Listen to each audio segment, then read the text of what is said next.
Hi there, I'm Theodore Henry. Thanks for joining us for Jamaica Magazine. On the show today, tackling Jamaica's #1 problem, crime. After this short message, I'll be back with the news, and then we'll delve into those features and others. Stay with us.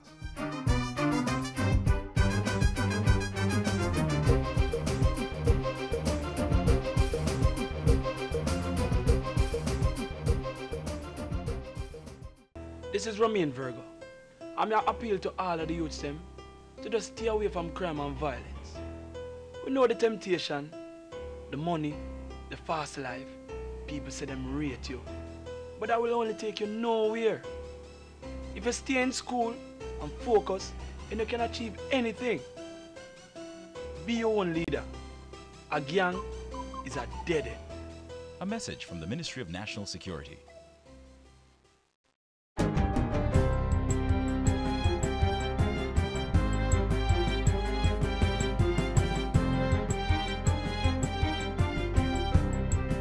Good day, I'm Theodore Henry, and this is your JIS News for Friday, June 16.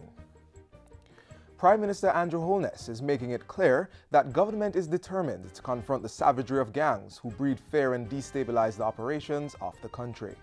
The state cannot sit by and allow this to continue.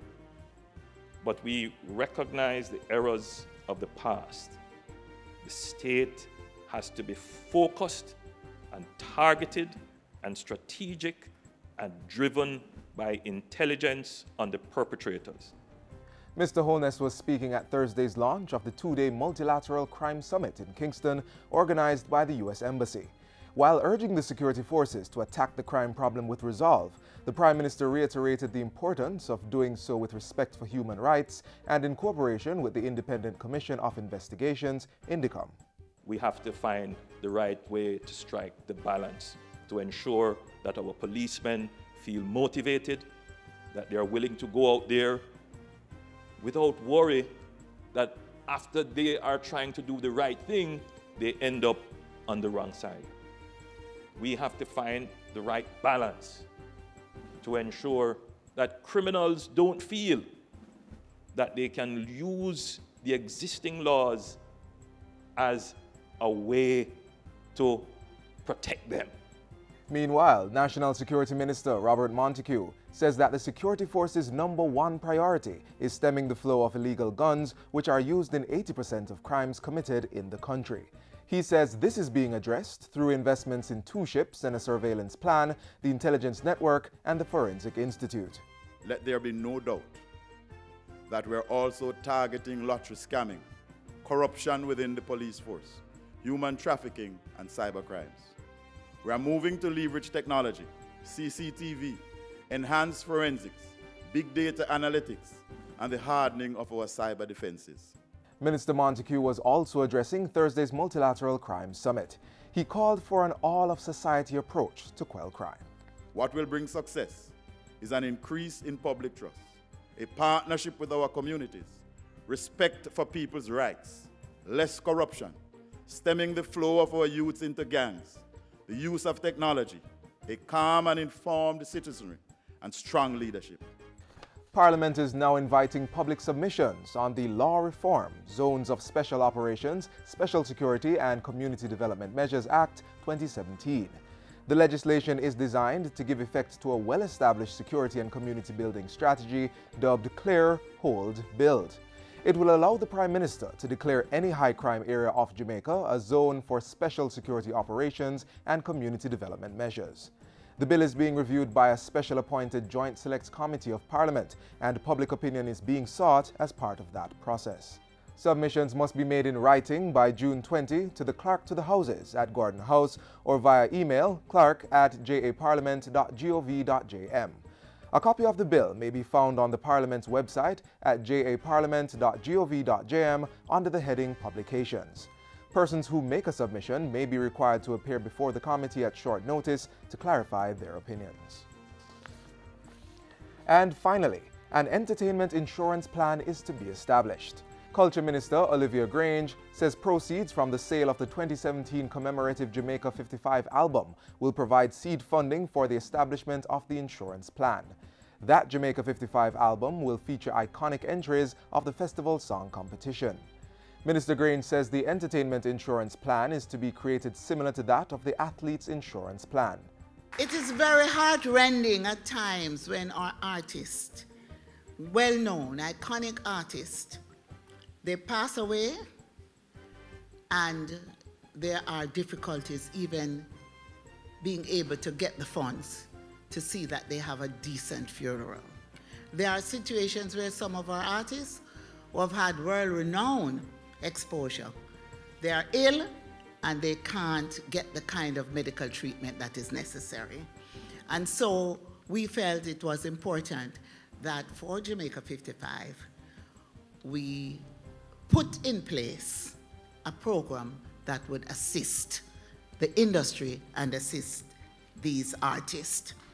The minister was speaking at Wednesday night's launch of Jamaica 55 Independence celebrations. Independence Grand Market and fireworks on the waterfront on Monday, August 7 are among a week of activities planned to celebrate the milestone. And that's it for JIS News Today. I'm Theodore Henry. Thanks for watching.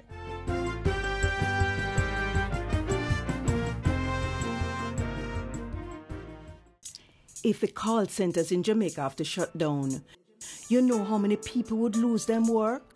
Thousands. If the tourists stop come to Jamaica, you know how many people would have suffer?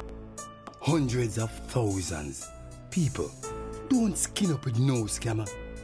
Don't take them blood money. It is killing Jamaica. Help put them away. Silence brings violence. A message from the Ministry of National Security. Creating a safer Jamaica calls for a partnership. The police and the government need our help. You must speak out against known acts of crime or violence. If we turn a blind eye, the criminals may next turn on us. Let's play our part. Watch this next feature.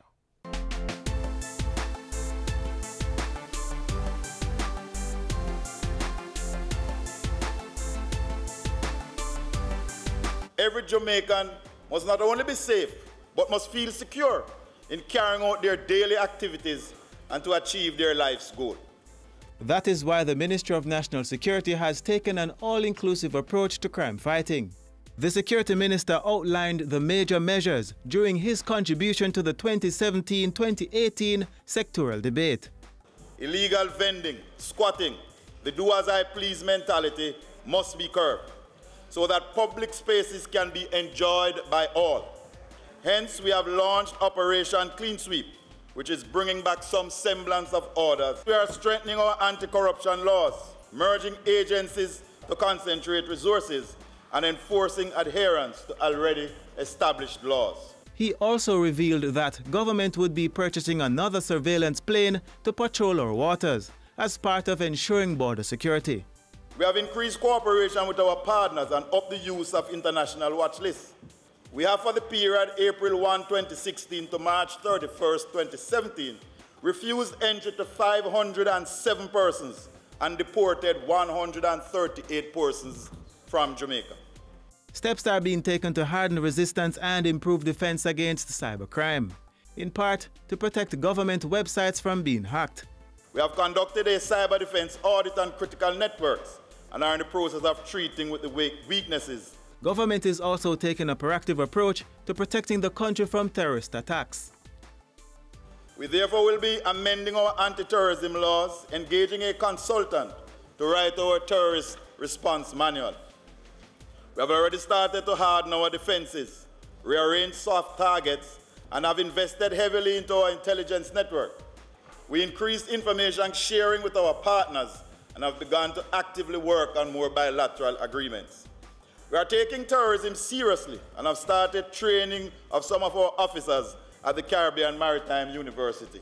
Speaking of the CMU and other such institutions, we see education as a tool for crime fighting. A literate person has the ability to resolve conflicts peacefully. Not only are we strengthening our Safe School program, but we are far advanced in completing a discussion with the Ministry of Education, Youth and Information to introduce a unit in all HEART modules to teach etiquette, punctuality, conflict resolution, career planning, volunteerism, and civics. National Security Minister Robert Montego will also be continuing his 5-pillar national crime strategy this fiscal year. Every Jamaican must be confident that the system will deliver and on a timely basis. So retired judges, additional court staff are being recruited, courthouses are being repaired, the plea bargaining enhanced, police are better preparing case files, and in addition, some 20 lawyers will be employed. Our aim is to equip our inmates with skills so that they do not return. We are also doing chess, sports, literacy as a means of conflict resolution, more trade training, and more formal high school equivalency programs. Crime prevention through social development. We acknowledge that it is as a result of social disorder that crime sometimes thrives. We are therefore introducing the National Identification System, where every Jamaican will have an identification card with vital information. We are insisting that your father's name be put on your birth certificate, giving more time in schools via the Career Advancement Program, and channeling unattached youth, especially boys, into the LEGS program. The 4th pillar is situational prevention. We have 40% of our population in informal settlements with poor roads, poor light and water supplies. We need better coordination of our built and natural environment. We are increasing spending on the land program. We are amending the land titling laws to make titling faster. You will see the security forces clearing specific communities of gangs and also allowing space for the social agencies to do their work within these communities. It is not beyond us in Jamaica to remove the barriers, equalize the opportunities, and build a better and more prosperous Jamaica. We believe that effective policing is the way to go. We must respect the human rights of others, utilize technology, information gathering, and age-old police techniques. It is this combination that will ultimately break the back of crime. The security force will intensify its operations to get illegal guns off the streets. Between January and April 15 this year, 241 guns were recovered, a 37% increase over the same period last year. Gangs and lottery scamming are also major targets this year. To secure convictions, the DNA registry is now up and running, and several pieces of legislation are to be amended to include stronger penalties. We'll be amending the Fingerprint Act, the Firearms Act, the Proceeds of Crime Act. We also want to place offences under the Proceeds of Crime Act. The Offensive Weapons Act, the Noise Abatement Act, and the MOCA Act is already tabled. With government leading the charge, citizens are urged to play their part by downloading the Stay Alert app and report criminal activities. We have a clear path, Mr. Speaker. The good people of Jamaica can be reassured that we take their safety and security seriously. We are investing the resources, utilizing technology, building partnerships. We urge every citizen to be a partner for safety and security.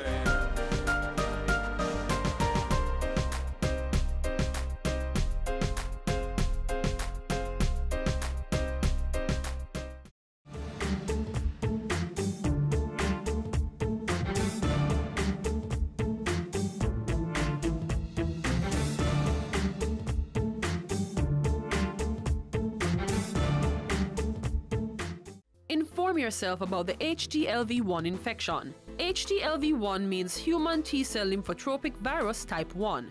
It's not the AIDS virus, but they are contracted in a similar fashion. You can get the virus from having unprotected sexual intercourse, getting blood that has the virus in it, breastfeeding, and sharing injection needles with HTLV1 infected persons. These are a few of the signs and symptoms of the virus: skin rashes, swollen lymph nodes, backaches, difficulty in passing urine, sensation in the feet, weakness in the legs, and reduced sex drive. If you have any of these signs or symptoms, you should see a doctor. For further information, please contact the HTLV Project, Department of Pathology at the University of the West Indies, Mona, Kingston 7 at 977-1958 or 927-1620-9. The government is providing assistance to the HIV/AIDS community. The administration is also working hard to prevent further transmission of the virus. Take a look.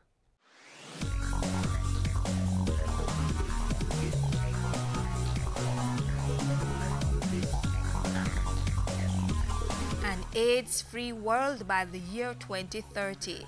It's a vision that Jamaica shares with the world through the leadership of the United Nations. The goal that was set by the UN and accepted by the global community is not out of reach, my friends, but it will take unprecedented levels of collaboration. All hands on deck. Government, communities, and the private sector. We will all have to band together to support this extraordinary push to end our epidemic at home. The Jamaican government has long recognized stigma and discrimination to be a major barrier to HIV/AIDS prevention and treatment, as well as the care and support of people living with the disease. So the state has been working to address this and similar challenges such as gender inequality and gender-based violence by promoting greater equity, inclusivity, and human rights for all. Development of a workplace HIV policy, for example, sets out terms and conditions designed to ensure that every person living with AIDS is respected while trying to put a cap on transmission. An important component of the work is the building of leadership capacity at the community, district, and national levels. Increased awareness of the issues through continuous sensitization programs and improvements to the healthcare system is giving people with HIV/AIDS a new lease on life. 35 years ago, the world saw the first cases of what would grow to become the HIV/AIDS pandemic. In the 1980s, diagnosis equaled the death sentence. Today, people that are diagnosed with HIV/AIDS are able to live longer and, more importantly, to access necessary medicines and treatment. In moving from a standalone HIV response, government has created a new integrated national HIV/STI sexual health policy and strategic plan. Service delivery has been integrated through the creation of the National Family Planning Board's Sexual Health Agency. That agency serves the needs of Jamaicans in a more comprehensive and efficient way, providing guidance, leadership, advocacy, and the implementation of quality, equitable sexual health education and services. It has the role of building social cohesion among people living with HIV and key population leaders, and enhancing the coordination of policies and programs across sectors. While the Caribbean region has the second highest HIV prevalence in the world, with Jamaica the highest prevalence among English-speaking Caribbean nations, the country has been making progress. The Ministry of Health's data reports an estimated 1.8% of adults ages 15 to 49 are living with HIV. This amounts to an estimated 32,000. Introduction of antiretroviral ARV drugs in Jamaica has resulted in HIV-positive persons receiving treatment and proper care, which allows them to live as long as someone without the virus. Deaths related to the disease have decreased by 43%, with treatment reaching that same percentage of persons infected with the disease. It is believed that if the country is able to treat all persons who are HIV infected, it could reduce the prevalence rate to almost zero by 2030. From 2000 till now, you've halved the number of new infections, and also from the same year, you have come from 10% transmission of mother to child to 2%, which is almost getting there. Once persons are treated and their viral load is undetectable, they are considered 90% less likely to transmit HIV compared to someone who is not treated. If you are on therapy, you are protecting a partner by 96%. Even, higher than or closer to what a vaccine would do. So starting people on therapy is paramount. Starting people on therapy will help us prevent new infections. A 2020 timeline has been adopted at the United Nations in a fast-track approach, which proposes to achieve some targets towards eliminating HIV/AIDS as a public health threat. Prevention, treatment, and stigma and discrimination are to be the areas of focus. For the treatment component, we're inviting countries to achieve what we call the 90-90-90. That is identifying 90% of the infections, providing therapy for 90% of those who have been identified, and keeping with viral detection at 0 to the last 90%. Abstinence and safe sex among young people are being promoted through sexual education. Sex education not only helps to prevent HIV and other sexually transmitted infections, but also supports other development matters, such as the prevention of teenage pregnancy. In our work to put youth and adolescents at the heart of the HIV response, it is critical to recognize that the efforts, especially those channeled towards education, awareness, and personal responsibility, will ultimately translate to the development of individuals who are better equipped to make good decisions and positively contribute to their families, communities, and nation building. Getting to 0 is everybody's business, a target we can reach by addressing the clinical, cultural, and behavioral attributes that fuel the prevalence of HIV and AIDS.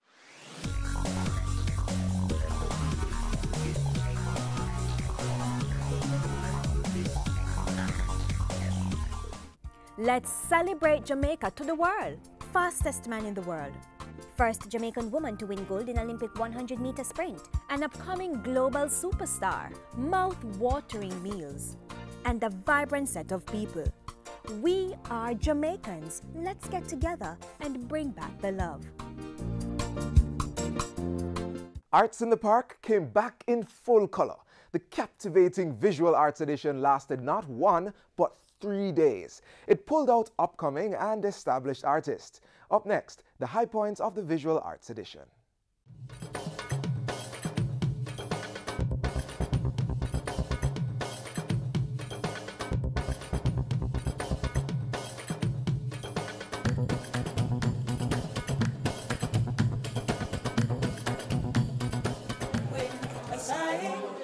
Hi there, thanks for joining us on another edition of the Art Stage.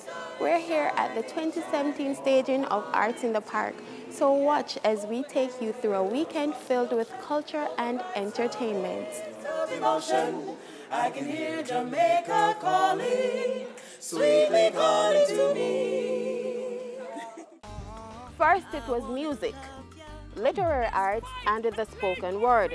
Then it was gospel and dance. And now, the focus is on the visual arts.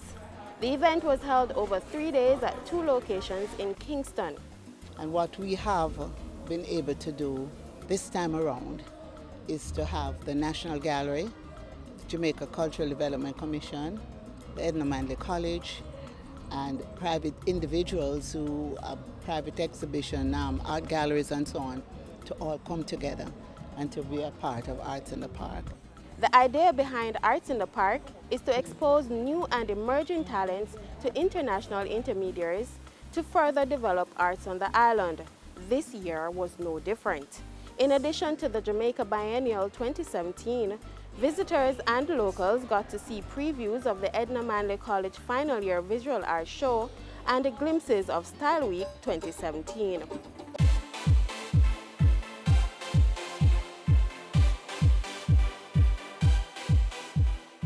This evening, it's not about speeches. It's about mingling and pressing flesh and just greeting each other and enjoying the good vibes. For day 2, it was back to the National Gallery for its biennial exhibition, featuring 163 works of art from 91 artists. This is actually the largest biennial we have had thus far. It's probably also the most diverse one. It's well a mix of all media, from the traditional to the very contemporary, old and young, new and established and so on. So it's a very healthy range of work. The viewing public agreed. I'm actually surprised. At first I was hesitant. I didn't want to come because I'm not an art person, but I was pleasantly surprised. There's a nice mix of, Jamaicanness with our culture and with fun. This exhibit is really, really interesting for me. I actually viewed all the pieces. Really some thought-provoking stuff. I think my favorite one is the one about the different hair stories. This is the best I've ever seen. What interested me most was the one with the barrel, because they're talking about barrel children, and it's close to home for me because I was a barrel baby, kind of with the benefit of not losing my parents. Day 2 also came complete with a workshop and a panel discussion aimed at developing the professional skills of young and emerging artists. The workshops have been a fantastic opportunity to learn more about the art world. It has been a fantastic networking opportunity as well. And you get an opportunity to meet owners of galleries, so you have an opportunity to showcase your work to persons who can help you to grow your career in the field. So it has been wonderful.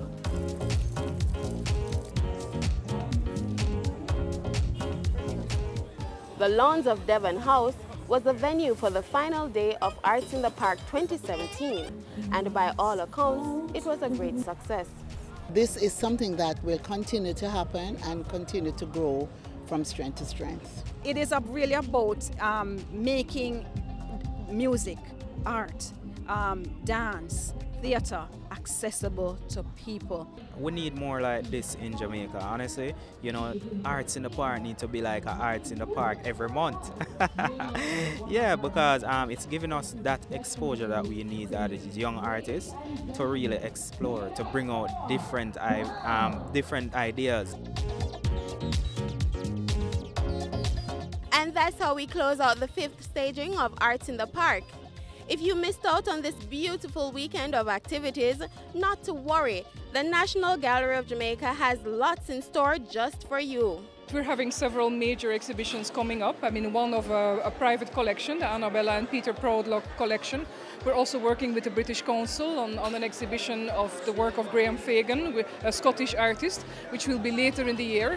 And then we hope to bring the Jamaica exhibition, which is an exhibition on Jamaican music and the culture that surrounds it, which is presently on view in Paris.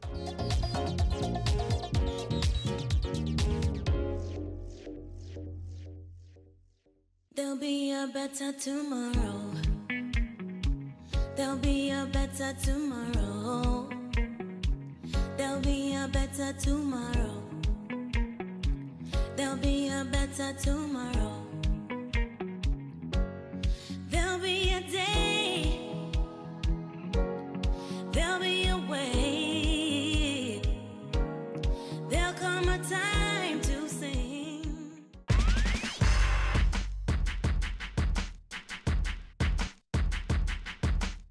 It's the scholarship period.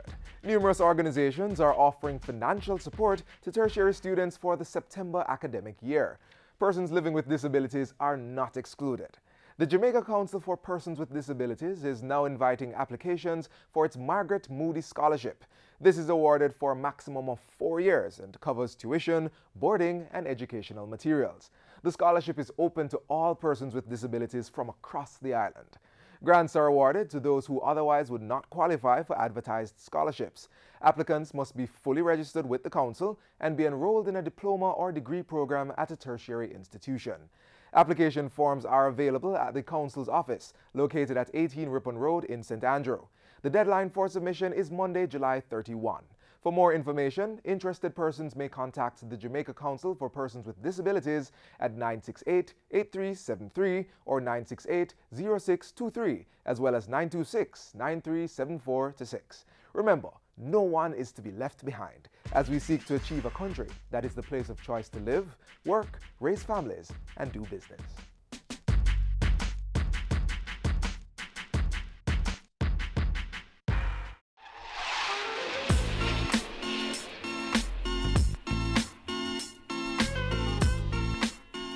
This is where the magazine closes for today, but there's a lot more to see on our webpage, jis.gov.jm. There you may find relevant information on government projects and policies. For more television features, visit our YouTube channel. We're also on other social media sites, or you may download our app from the Google Play Store to stay informed while you're on the go. Have a wonderful weekend. This has been a production of the Jamaica Information Service, the voice of Jamaica.